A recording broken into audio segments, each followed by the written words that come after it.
Hello friends, स्वागत है आप सभी का हमारे इस यूट्यूब चैनल हिंदी साहित्य बाय पूजा पांडे में। फ्रेंड्स, जैसा कि आप लोगों ने थंबनेल पे देख लिया होगा, इस वीडियो में सबसे पहले हम बात करेंगे कि जो आपका 9 मार्च को अभी इंटरव्यू हुआ है केवीएस टीजीटी के लिए, उसमें किस प्रकार के प्रश्न पूछे गए हैं। अगर आप लोग देखना चाहते हो तो पिछली एक वीडियो जिसमें हमने रहीम के दोहे इस डेमो टीचिंग को बताया है, तो वहाँ पर एक लोगों ने, रिंकू शर्मा जिनका नाम है, उन्होंने कमेंट करके बताया भी है कि जब वे उनसे किस प्रकार के इंटरव्यू में क्वेश्चन पूछे गए थे।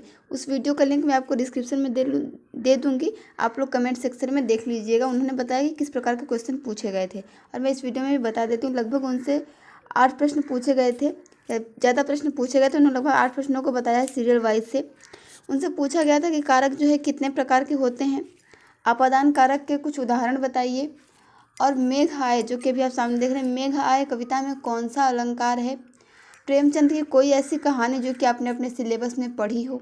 संधि टॉपिक जो कि आपका हिंदी व्याकरण में जो संधि होती है, उस संधि टॉपिक पे उनसे जो है डेमो टीचिंग करवाई गई थी, और इस प्रकार के उनसे जो है प्रश्न पूछे गए थे। तो उसके वीडियो का लिंक मैं आपको डिस्क्रिप्शन में दे दूँगी, आप लोग उसके कमेंट सेक्शन में जाकर देख सकते हैं। रिंकू शर्मा का बहुत बहुत धन्यवाद, क्योंकि उन्होंने आप जैसे सभी स्टूडेंट के लिए बहुत ही हेल्पफुल मतलब कि कमेंट किए हैं कि आप लोग किस प्रकार के प्रश्नों को तैयार कर जाएं, ताकि आपको इंटरव्यू में कोई दिक्कत ना हो। और इंटरव्यू से क्वेश्चन से रिलेटेड मैंने वीडियो बनाए भी हुए, उसमें मैंने आपको बहुत सारे ऐसे प्रश्न बताए हैं जो कि इंटरव्यू में आपसे पूछे जा सकते हैं। आप लोग चैनल पे विजिट करेंगे तो 4-5 दिन पहले की ही वीडियो आप लोगों को आसानी से मिल जाएगी, जिसमें मैंने बताया है कि एनसीईआरटी बुक से कैसे प्रश्न पूछे जाएंगे, हिंदी व्याकरण से कौन कौन से टॉपिक से प्रश्न पूछे जाएंगे। तो आप लोग उन टॉपिक्स को तैयार कर लें, क्योंकि जैसा कि उन्होंने बताया, आप लोगों ने देखा भी होगा कि संधि से जैसा कि डेमो टीचिंग करवाने के लिए कहा गया, उसी प्रकार से आपको किसी चैप्टर से भी करवाने के लिए कहा जा सकता है। और अगर आप मेघ आए, जैसे उनसे पूछा गया कि मेघ आए कविता में कौन सा अलंकार है, तो अगर आप लोगों ने इसकी व्याख्या की होगी, इसे पढ़ा होगा, तो ही आप बता पाएंगे कि इसमें कौन सा अलंकार है, ऐसे आप नहीं बता सकते हैं। कहानी की बात रही तो सबसे महत्वपूर्ण बात है कि आपके पसंदीदा साहित्यकार कौन है। इस बात को आप लोग मुझे कमेंट बॉक्स में भी ज़रूर बताएं, ताकि मैं आगे उस टॉपिक पे वीडियो बना सकूं कि जो आपके पसंदीदा साहित्यकार हैं उनके बारे में, उनका जीवन परिचय, उनकी प्रकाशित रचनाएं, या कौन सी रचना प्रसिद्ध है और क्यों प्रसिद्ध है। अगर वो काव्य है तो उसमें कितने सर्ग हैं या कितने खंड हैं। इस प्रकार से क्वेश्चन पूछे जा सकते हैं। चलिए फ्रेंड्स, तो ये तो इंटरव्यू में पूछे गए क्वेश्चंस की बात हुई। अब आज का हम लोग टॉपिक देखते हैं, मेघ आए। अगर आपको इस पर डेमो टीचिंग करवाने के लिए कहा जाता है तो आप लोग किस प्रकार से करवाएंगे। सबसे पहले आपकी जिस प्रकार मैंने क्लास एंट्री बताई थी वो आप लोग कर सकते हैं। फिर इसका बोर्ड एंट्री करेंगे, जैसे दिनांक है, विषय है, उपविषय है, कालांश है, अवधि है। फिर प्रकरण लिखकर छोड़ देंगे। आप प्रकरण नहीं लिखेंगे कि आपको मेघ आए पढ़ाना है। आप बच्चों से प्रश्न पूछेंगे, 2-4 प्रश्न पूछने के बाद ही आप प्रकरण में इस टॉपिक को लिखेंगे कि आज हम इस कविता को पढ़ेंगे। और उसके बाद इस कविता के जो रचनाकार हैं सर्वेश्वर दयाल सक्सेना, उनका नाम भी आप लोग बोर्ड पे लिख देंगे। और कविता से संबंधित जो कठिन शब्द होंगे, पढ़ाते पढ़ाते बीच बीच में आप उस शब्द को और उनके अर्थ को भी बोर्ड पे लिखते जाएंगे। सबसे पहले आप बच्चों से प्रश्न करेंगे कि बच्चों, आप लोगों ने आसमान में क्या क्या चीज़ें देखी हैं। तो बच्चे उसमें सूर्य, चांद, तारा और बादल भी बता सकते हैं। अगर नहीं बताएंगे तो और क्या चीज़ें देखी हैं, इस तरीके से करके आप फिर कहेंगे हाँ बादल, आसमान में बादल भी होते हैं। तो बच्चों, आप कल्पना कीजिए कि अगर आपके घर में मेहमान आते हैं, आपके गांव में कोई बहुत बड़े मेहमान आते हैं, तो आप किस तरह की तैयारियां करते हैं। तो अगर बादल मेहमान बनकर आए तो हम किस तरह की तैयारियां करेंगे। तो इस तरीके से कर आप इसको कंटिन्यू कर सकते हैं। आइए चलिए हम लोग इसकी व्याख्या देखते हैं। मेघ आए बड़े बन ठन के संवर के, आगे आगे नाचती गाती बयार चली, दरवाजे खिड़कियां खुलने लगी गली गली, पाहुन ज्यों आए हों गांव में शहर के, मेघ आए बड़े बन ठन के संवर के। यहाँ देखिए पूरी कविता में जो आपके 2 अर्थ चलेंगे। एक तो जब गांव में कोई, शहर से कोई मेहमान आते हैं या दामाद आते हैं, तो उनके स्वागत के लिए जो तैयारियां होती हैं। फिर वर्षा ऋतु में जैसे ही बादल आसमान में आते हैं तो उस प्रकार का जो वातावरण होता है, उस समय जो बदलता परिवेश होता है, उस प्रकार का परिवेश आपको यहाँ पे देखने को मिलेगा इस कविता में। यहाँ पे कहा गया कि मेघ आए बड़े बन ठन के सवर के, यानी कि जो बादल हैं वो बहुत ही बन ठन के यानी कि सज के चले आए, यानी कि उनमें जल भरा हुआ है। आगे आगे नाचती गाती बयार चली। जब बादल आते हैं तो उनसे पहले ही बयार मतलब होता है हवा। हवा जो है वो नाचती गाती हुई हवा चलने लगती है। गली गली में जो दरवाजे खिड़कियां खुल जाती हैं, ठीक उसी प्रकार से जैसे कि जब किसी गांव में शहर के कोई पाहुन आ जाते हैं। पाहुन का मतलब होता है दामाद। देखिए आपसे जैसे अलंकार पूछा गया उसी प्रकार कठिन शब्दों के अर्थ भी पूछे जाएंगे। तो पाहुन का अर्थ हो जाएगा यहाँ पे दामाद या अतिथि। कि जो जैसे किसी गांव में शहर से जब कोई पाहुन आते हैं जिस प्रकार से स्वागत होती है, यानी कि जो दामाद की जो साली होती हैं और वो अगल बगल घूम घूम के सबको बता देती हैं कि मेहमान आने वाले हैं, उसी प्रकार से जब मेघ बड़े बन ठन संवर के आते हैं तो हवा जो है आगे पीछे नाचती गाती चलने लगती है।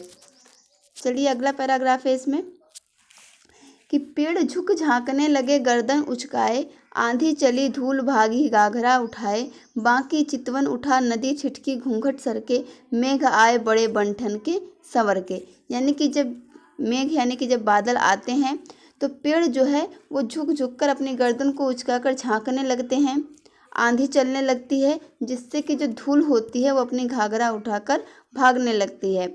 और जो बाकी जैसे कि जब गांव में कोई मेहमान आता है तो स्त्रियां खुश हो जाती हैं और वो अपने घूंघट को सरकाकर उन्हें देखने लगती हैं, और जिनकी सालियां होती हैं वो अपने घाघरे को उठाकर इधर उधर भागने लगती हैं। ठीक उसी प्रकार से यहाँ पे मेघ के आने पर प्रकृति के परिवेश में जो परिवर्तन होता है उसी का वर्णन यहाँ पे किया गया है कि पेड़ भी झुक कर झाँकने लगते हैं अपनी गर्दन को उचकाकर, और उसके बाद आंधी चलती है, धूल जो है वो भी उड़ जाती है, नदी जो है वो ठिठक कर एक जगह ठहर जाती है, और जिस प्रकार से गांव की औरतें अपने घूंघट को सरका कर नए मेहमान को देखने लगती हैं उसी प्रकार भी पेड़ और जो आंधी धूल और बाकी जैसे नदी रहती है ये सभी बादल के आने का स्वागत करती हैं। बूढ़े पीपल ने आगे बढ़कर जुहार की, बरस बाद सुधी लिन्ही बोली अकुलाई लता ओट हो किवार की, हरसाया ताल लाया पानी परात भर के, मेघ आए बड़े बंठन के संवर के। तो देखिए जब कोई मेहमान हमारे घर पे आता है तो जो बड़े बूढ़े होते हैं उसका आदर सत्कार करते हैं, तो उसी प्रकार जब बादल जो है वो बन ठन संवर के जब आते हैं तो बूढ़े पीपल का जो पेड़ होता है वो आगे बढ़कर जो है तो नमस्कार करना, वो उन्हें नमस्कार करता है। कौन? बूढ़े पीपल का पेड़। और जो लता होती हैं वो किवार की ओट लेकर क्या कहती हैं कि बरस बाद सुधी लेनी, यानी कि काफ़ी समय बाद आपने हमें याद किया।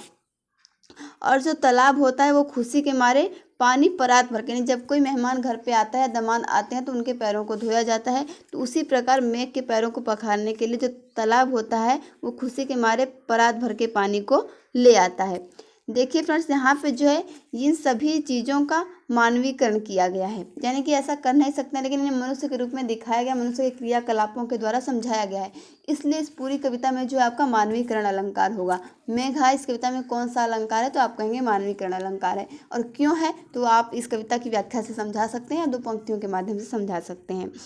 चलिए देखते हैं अगली पंक्तियाँ।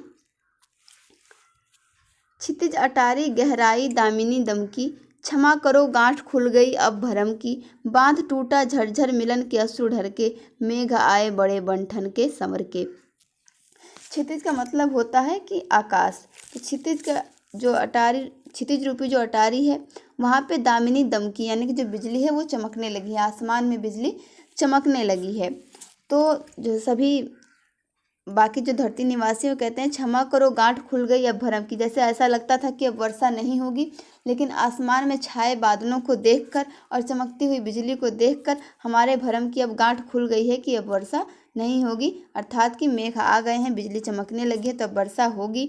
बांध टूटा झरझर मिलन के अश्रु ढर के, हमारे सब्र का बांध अब टूट गया है, अब जो है मिलन के अश्रु ढर के यानी मिलने की, जो मेहमान के आने की जो खुशी होती है तो हमारी आंखों से खुशी के आंसू निकलते हैं। उसी प्रकार मेघ की आने की खुशी में जो है यानी कि वर्षा होने लगती है। कब? जब मेघ बन ठन के संवर के आ जाते हैं। तो फ्रेंड्स मुझे उम्मीद है कि इन पंक्तियों का अर्थ आप लोगों को समझ में आ गया होगा कि किस प्रकार से इसमें जो है प्रकृति का मानवीकरण किया गया है, इसलिए यहाँ पे मानवीकरण अलंकार है। इस कविता का नाम है मेघ आए, जिसके रचनाकार हैं सर्वेश्वर दयाल सक्सेना। चलिए फ्रेंड्स मिलते हैं अपने नेक्स्ट वीडियो में अगले डेमो टीचिंग के नेक्स्ट टॉपिक के साथ। आप लोग मुझे कमेंट करके ज़रूर बताइएगा कि आपके पसंदीदा साहित्यकार कौन है, जिससे हम जो है आगे उन्हीं टॉपिक पर वीडियो बना सकें। Thank you for watching this video.